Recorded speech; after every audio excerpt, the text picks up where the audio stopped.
मौत की उड़ान, ये शब्द अज हर मीडिया अदारे के उपर देखने नज़र आ रहा है। आखिरकार ये जहाज़ जिस दे विच 242 लोग सवार सी, अजिहा की होया इस हादसे के दौरान कि कोई भी व्यक्ति अपनी जान ना बचा सकिया सिवाय एक व्यक्ति के। आखिरकार अजिहे हालात क्यों बने? उड़ान तो कुछ पल बाद ही आखिरकार ये उड़ान हादसे का शिकार किवें हो गई?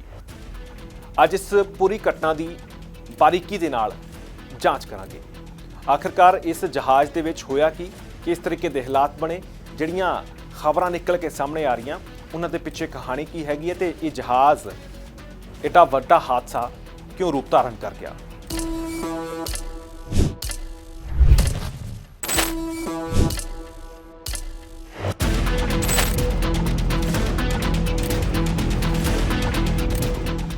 गुजरात के अहमदाबाद तो आई जहाज़ हादसे की खबर ने सब नूं एक वड्डा झटका दिता। इस घटना नूं भारत के इतिहास 'च सब तो वड्डी अते खतरनाक हवाई दुर्घटना के वजों देखा जा रहा है। एयर इंडिया की फ्लाइट AI-171 टेक ऑफ तो कुछ पलों बाद ही क्रैश हो गई। इस दुर्घटना पिछे की वजह सी, इस दे विच की कारण रहे होणगे, इस नूं जानन लई हरेक व्यक्ति चाहवान है। पर इत्थे की वापरिया, किस तरीके नाल सारी घटना हुई, आओ जानते हैं।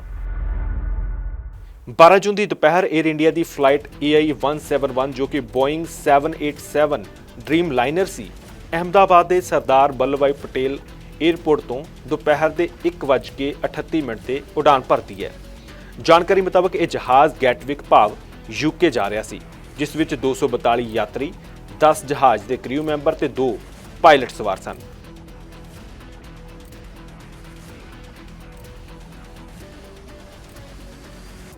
उड़न तो कुछ पलों बाद ही जहाज़ वालों मेड़े का संकेत दिता गया, पर थोड़ी देर विच ही ये जहाज़ उड़ान की क्षमता खो बैठा अते अहमदाबाद के मेघानी नगर इलाके विच एक इमारत के उपर जा डिग्या।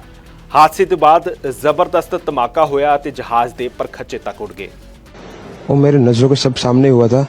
मेरे खुद को भी बिलीव नहीं होता कि मैं कैसे उसमें से जिंदा बाहर निकला, क्योंकि थोड़ा टाइम के लिए तो मेरे को लगा था कि मैं भी मरने वाला हूँ, लेकिन जब मेरी आँख खुल के मैं देखा ना तो मुझे लगा मैं जिंदा हूँ।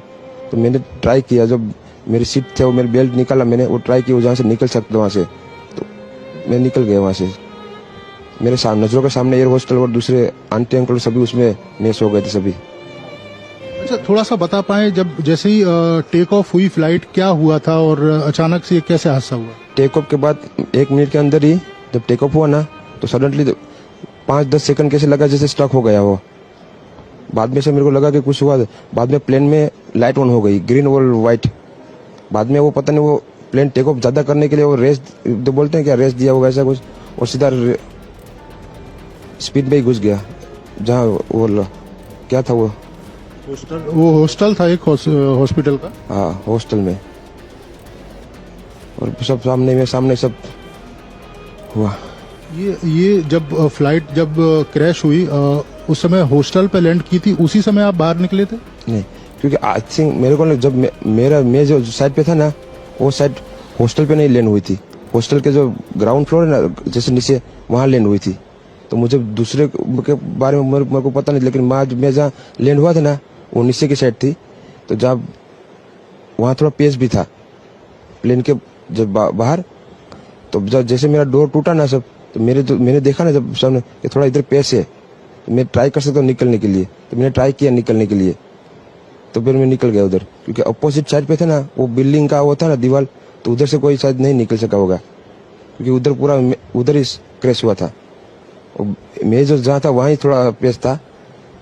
फिर भी मेरे पता नहीं मैं कैसे बचा हूँ, क्योंकि मेरे नजर के सामने ही सब 2 एयर होस्टल वो अंकल आंटी सब उधर ही सब।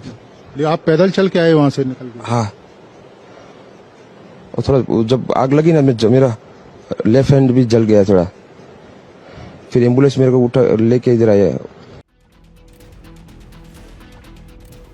इस हादसे विच गुजरात के साबका मुख्यमंत्री विजय रूपाणी समेत कई प्रमुख व्यक्तियों की मौत होने की खबर मिली है। सिर्फ एक यात्री, एक ब्रिटिश नागरिक जिउंदा बचिया, जो कि एमरजेंसी एग्जिट के कोल बैठा होया सी, जिसके बचन की खबर सुन के हर कोई यही कह रहा है कि जाखो राखे साइयां मार सके ना कोई। ਹੁਣ ਗੱਲ ਕਰਦੇ ਹਾਂ ਕਿ ਹਾਦਸੇ ਪਿੱਛੇ ਦੇ ਸੰਭਾਵਿਤ ਕਾਰਨ ਕੀ ਹੋ ਸਕਦੇ ਨੇ ਅਤੇ ਸਰਕਾਰ ਨੇ ਇਸ ਬਾਬਤ ਕੀ ਕਦਮ ਚੁੱਕੇ ਨੇ। ਮੁੱਢਲੀ ਜਾਂਚ ਦੱਸ ਰਹੀ ਹੈ ਕਿ ਇੰਜਨ ਦੀ ਥਰਸਟ ਫੇਲ ਹੋ ਸਕਦੀ ਹੈ ਜਾਂ ਲੈਂਡਿੰਗ ਗੀਅਰ ਦੇ ਵਿੱਚ ਦਿੱਕਤ ਆ ਸਕਦੀ ਹੈ ਜਾਂ ਫਿਰ ਫਲੈਪ ਦੇ ਤਕਨੀਕੀ ਕਾਰਨ ਦੀ ਖਾਮੀ ਹੋ ਸਕਦੀ ਹੈ ਅਤੇ ਇਹ ਵੀ ਚਰਚਾ ਚੱਲ ਰਹੀ ਹੈ ਕਿ ਇਦਾਂ ਬਹੁਤ ਘੱਟ ਹੁੰਦਾ ਹੈ ਕਿ ਜਹਾਜ਼ ਦੇ ਦੋਵੇਂ ਇੰਜਨ ਫੇਲ ਹੋ ਗਏ ਹੋਣ। ਫਲਾਈਟ ਰਿਕਾਰਡਰ ਭਾਵ ਬਲੈਕ ਬਾਕਸ ਜਾਣੀ ਕਿ ਅਖੀਰਲੇ ਪਲਾਂ ਦੇ ਵਿੱਚ ਜਹਾਜ਼ ਦੇ ਦੌਰਾਨ ਕੀ ਕੁਝ ਹੋਇਆ, ਇਸ ਬਲੈਕ ਬਾਕਸ ਦੇ ਵਿੱਚ ਉਸ ਦੀ ਸਾਰੀ ਰਿਕਾਰਡਿੰਗ ਹੁੰਦੀ ਹੈ। ਇਹ ਮਿਲ ਚੁੱਕੀ ਹੈ ਅਤੇ DGCA ਨਾਲ ਅਮਰੀਕੀ FAA ਬੋਇੰਗ ਅਤੇ GE ਏਅਰੋਸਪੇਸ ਵੱਲੋਂ ਵੀ ਜਾਂਚ ਸ਼ੁਰੂ ਕੀਤੀ ਗਈ ਹੈ। ਹਾਦਸੇ ਤੋਂ ਪਹਿਲਾਂ ਪਾਇਲਟ ਵੱਲੋਂ 3 ਵਾਰ ਇੱਕ ਸ਼ਬਦ ਵਰਤਿਆ ਗਿਆ, ਮੇਡੇ ਮੇਡੇ ਮੇਡੇ। ਇੱਕ ਅੰਤਰਰਾਸ਼ਟਰੀ ਐਮਰਜੈਂਸੀ ਸੰਕੇਤ ਹੈ ਜੋ ਬਚਾਅ ਦੀ ਫੌਰੀ ਮੰਗ ਲਈ ਵਰਤਿਆ ਜਾਂਦਾ ਹੈ ਅਤੇ ਇਸ ਦੀ ਵਰਤੋਂ ਹਵਾਈ ਅਤੇ ਜਹਾਜ਼ੀ ਸੰਚਾਰ ਦੇ ਵਿੱਚ ਹੁੰਦੀ ਹੈ। ਮੇਡੇ ਸ਼ਬਦ ਫ੍ਰੈਂਚ ਭਾਸ਼ਾ ਦੇ ਮੇ ਏਦਰ ਤੋਂ ਬਣਿਆ ਹੈ। ਮੁੱਢਲੇ ਤੌਰ ਤੇ ਇਹ ਸ਼ਬਦ ਵਿਜ਼ਮਾਇਦਰ ਦਾ ਛੋਟਾ ਰੂਪ ਹੈ ਜਿਸ ਦਾ ਮਤਲਬ ਹੈ ਮੈਨੂੰ ਮਦਦ ਦਿਓ। ਹੁਣ ਗੱਲ ਕਰਦੇ ਹਾਂ 에ਅਰ ਇੰਡੀਆ ਬਾਰੇ। ਪਿਛਲੇ ਕੁਝ ਸਾਲਾਂ ਦੇ ਦੌਰਾਨ ਕਈ ਸਵਾਲ ਉੱਠੇ ਤਕਨੀਕੀ ਖਾਮੀਆਂ ਬਾਰੇ ਅਤੇ ਕਈ ਸਵਾਲ ਵੀਡੀਓ ਦੇ ਰੂਪ ਦੇ ਵਿੱਚ ਵੀ ਲੋਕਾਂ ਦੀ ਕਚਹਿਰੀ ਦੇ ਵਿੱਚ ਪਹੁੰਚਦੇ ਰਹੇ। ਜਾਣਕਾਰੀ ਮੁਤਾਬਕ 에ਅਰ ਇੰਡੀਆ ਦੇ ਕਈ ਜਹਾਜ਼ 10 ਤੋਂ 15 ਸਾਲ ਪੁਰਾਣੇ ਦੱਸੇ ਜਾ ਰਹੇ ਨੇ ਅਤੇ ਜਿਨ੍ਹਾਂ ਨੂੰ ਜ਼ਰੂਰੀ ਮੇਨਟੇਨੈਂਸ ਦੀ ਵੀ ਲੋੜ ਹੈ। ਕਈ ਵਾਰ ਉਡਾਨਾਂ ਤੋਂ ਬਾਅਦ ਜਾਂ ਦੌਰਾਨ ਇੰਜਣ, ਲੈਂਡਿੰਗ ਗੀਅਰ ਜਾਂ ਹਾਈਡ੍ਰੋਲਿਕ ਫੇਲ ਹੋਣ ਦੀਆਂ ਘਟਨਾਵਾਂ ਵੀ ਸਾਹਮਣੇ ਆ ਚੁੱਕੀਆਂ ਨੇ। ਇਸ ਤੋਂ ਇਲਾਵਾ director general of civil aviation ਵੱਲੋਂ ਵੀ ਕੁਝ ਜਹਾਜ਼ਾਂ ਨੂੰ ਅਨਸੈਟੀਸਫੈਕਟਰੀ ਕੰਡੀਸ਼ਨ ਦੇ ਵਿੱਚ ਦੱਸਿਆ ਗਿਆ ਸੀ। We are almost about to taxi, but this AC is not working. Look at everyone, and it's so many people. They are using these magazines. AC is not working at all. And as usual, here TV screens are also not working. Neither this button for calling the cabin crew. Nothing is working. Nothing. Not even the light is working. See, is this what you are providing? And as usual, that is why Air India is considered as one of the worst airlines in the world. ਪ੍ਰਧਾਨ ਮੰਤਰੀ ਨਰਿੰਦਰ ਮੋਦੀ, ਗ੍ਰਹਿ ਮੰਤਰੀ ਅਮਿਤ ਸ਼ਾਹ ਤੇ civil aviation ਮੰਤਰੀ ਰਾਮ ਮੋਹਨ ਨਾਇਡੂ ਵੱਲੋਂ ਮੌਕੇ ਤੇ ਪੁੱਜ ਕੇ ਜਾਇਜ਼ਾ ਵੀ ਲਿਆ ਗਿਆ। ਇੱਕ ਉੱਚ ਪੱਧਰੀ ਜਾਂਚ ਕਮੇਟੀ ਦਾ ਐਲਾਨ ਕਰ ਦਿੱਤਾ ਗਿਆ ਜੋ ਕਿ ਹਾਦਸੇ ਦੇ ਕਾਰਨਾਂ ਦੀ ਜਾਂਚ ਕਰੇਗੀ ਤੇ ਭਵਿੱਖ ਦੇ ਵਿੱਚ ਸੁਰੱਖਿਆ ਨੀਤੀਆਂ ਨੂੰ ਮਜ਼ਬੂਤ ਬਣਾਵੇਗੀ। ਟਾਟਾ ਗਰੁੱਪ ਅਤੇ 에ਅਰ ਇੰਡੀਆ ਦੇ CEO ਕੈਂਪਬਲ ਵਿਲਸਨ ਵੱਲੋਂ ਐਲਾਨ ਕੀਤਾ ਗਿਆ ਹੈ ਕਿ ਹਰ ਮ੍ਰਿਤਕ ਦੇ ਪਰਿਵਾਰ ਨੂੰ 1-1 ਕਰੋੜ ਦੀ ਆਰਥਿਕ ਸਹਾਇਤਾ ਦਿੱਤੀ ਜਾਵੇਗੀ। ਪਰ ਇੱਥੇ ਸਵਾਲ ਇਹੀ ਹੈ ਕਿ ਇਸ ਧਨ ਰਾਸ਼ੀ ਦੇ ਨਾਲ ਕੀ ਉਹਨਾਂ ਦੇ ਵਿਛੜੇ ਹੋਏ ਪਰਿਵਾਰ ਵਾਪਸ ਆ ਜਾਣਗੇ, ਕਿਉਂਕਿ ਇਹਨਾਂ ਪਰਿਵਾਰਾਂ ਦੇ ਵਿੱਚ ਕੁਝ ਤਾਂ ਪੂਰੇ ਦੇ ਪੂਰੇ ਪਰਿਵਾਰ ਹੀ ਉਜੜ ਗਏ। ਕੁਝ ਲੋਕ ਮੁਕੰਮਲ ਤੌਰ ਤੇ ਵਿਦੇਸ਼ ਜਾ ਰਹੇ ਸੀਗੇ ਆਪਣਾ ਸਾਰਾ ਸਮਾਨ ਸਮੇਟ ਕੇ ਆਪਣੇ ਪਰਿਵਾਰਾਂ ਦੇ ਸਮੇਤ।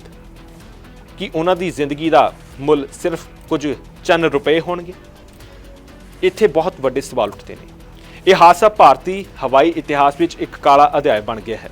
ਜਿੱਥੇ ਇਕੱਲਾ ਇੱਕ ਯਾਤਰੀ ਬਚਿਆ, ਉੱਥੇ ਹੀ ਕਈ ਪਰਿਵਾਰਾਂ ਦੀਆਂ ਦੁਨੀਆਂ ਹਮੇਸ਼ਾ ਲਈ ਉਜੜ ਗਈਆਂ।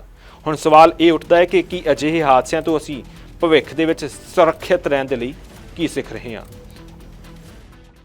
पहला मुझे लगता है कि प्रायोरिटी हमारी यही है कि जो वहाँ पे लोग फंसे हैं, जो लोग अभी वहाँ पे इंजर्ड है, उनको बाहर निकालना है, उनको इमरजेंसी में मदद करना है। तो उसीलिए हमारी टीम अभी जुड़ी है, हम वहाँ पे पहुँच रहे हैं। सर 105 कैजुअलिटी बताई जा रही, कहा जा रहा है कि पायलट ने मेडे भी बोला था सर। नहीं, अभी हमने ऑफिशियली कोई उस पर बयान नहीं दिया क्योंकि वहाँ पे तो काम शुरू है अभी। और सबसे पहली हमारी प्रायोरिटी यही है कि जितने लोग वहाँ से हमें बचा सकते हैं हमें उनको बचाना है, उनको इमरजेंसी उनको वहाँ पे सेवा देना है। तो मुझे लगता है कि उस पर बाद में बात कर सकते हैं। पहले काम तो यह है कि हमें लोगों को वहाँ से बचाना है। सर गुजरात के पूर्व मुख्यमंत्री फ्लाइट में थे। सर विजय रूपानी, सर गुजरात के पूर्व मुख्यमंत्री की खबर आ रही है।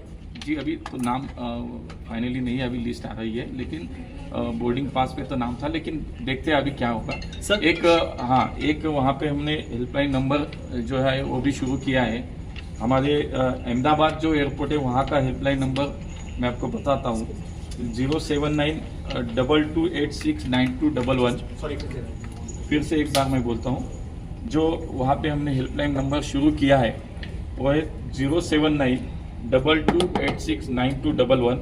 और दिल्ली के जो एयर इंडिया का उनका ऑफिस है, वहाँ का जो हेल्पलाइन नंबर है वो है 011-6932-9333। और यहाँ पे ये दोनों नंबर अभी हमने पब्लिश भी किए हैं। तो मुझे लगता है कि पहले हमें वहाँ पे मदद कार्य जो है उस पर ध्यान देना है, तो हम सभी लोग वहाँ पे पहुँचे। पहले तो लोग वहाँ पे सब हम जुड़े हैं, वहाँ के राज्य सरकार के संपर्क में, राज्य सरकार के माध्यम से सभी वहाँ की जो इमरजेंसी उनकी सेवा है वो वहाँ पे काम कर रही है। तो पहले वहाँ पे जाके पहले बात करेंगे, देखेंगे, उसके बाद बोलना। क्या ये जो मेडिकल कॉलेज है इसमें कोई साजिश भी देखते हैं सर? कोई कॉन्स्पिरेसी है इसमें? अभी वहाँ पे हमारे मिनिस्टर माननीय अमित भाई शाह जी, हमारे कैबिनेट मिनिस्टर राममोहन नायडू जी, मैं और मेरे साथ हमारे सेक्रेटरी डीजी से हम अभी यहाँ से एक साथ हम ही यहाँ से चले, यहाँ से वहाँ पे पहुँच रहे। तो वहाँ की स्टेट गवर्नमेंट के तो सभी ऑफिशियल्स है, वहाँ के हमारे सीएम साहब है, लेकिन यहाँ से भी हम हमारे सभी मंत्रालय के सभी टीम भी वहाँ पे पहुँच रही है और हमारे मिनिस्टर भी पहुँच